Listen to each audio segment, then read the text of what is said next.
Mukolo Omulabirizi wa Central Buganda Diocese Micheal Lubowa ne mukyala we Jesca Lupo okuweza emyaka 32 mu bufumbo n'emyaka 6 ng'Omulabirizi saako okusonda ensimbi obukadde 6 ez'okuzimba ennyumba yaabwe mwana w'ommulira gitandise n'okuyisa ebivulu ebikulembeddwa mu bandi n'oluseregendo lwa mmotoka omubadde abagole obwedde abawubira ku bantu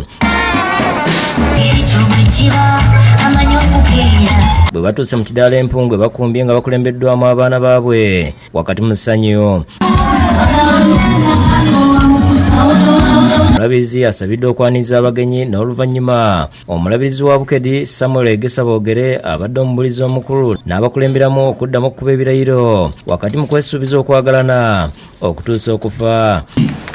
Nyakweyongera okubeera naawe mu bubi ne mu bulungi. Okubuulira essira Egesa alyesigamiza ku bunnanfuusa obususe mu bufumbo ekiviiriddeko obutabanguko abafumbo okwetusaako obulabe n'okwawukana. Oli ali mu mmotoka yange muwadde lifuti tuli Jinja mu site eyamukubira mukyala we kubanga namuwulira ng'amugamba mami uyanaawe nimbaali ali mu mmotoka ya Mulabirizi akuusakuusa kati wakusakusa mu mmotoka yange yakolanga siriiwo byenkanawa. Omukolo guno Pulezidenti Museveni akiikiridde omumyukawe retired Major Jesca Alupo nga mu bubaka bwe yeebazizza Lubowa olw'okubuulira enjiri ey'omwoyo n'omubiri ekiyambye abantu okukulaakulana n'amusiima n'olw'enkolagana ennungi ne gavumenti. You are an inspiration to your children. I trust that they will emulate your excellent conduct and carry on the family legacy. Pulezidenti agumizza abantu ababadde bagobaganyizibwa ku ttaka okuva ku byalo bina okuli Nkwale, Kasaka, Kome ne Kitemo mu tawuni kanso y'e Kanoni mu disitulikiti y'e Gomba teri agenda kubakwatako olwa gavumenti okugula ettaka eryo akati balindiridde okukwasibwa ebyapa byabwe. So His Excellency the President has already resolved that issue by paying Mr. Waswa, compensating Mr. Waswa all the 39 titles.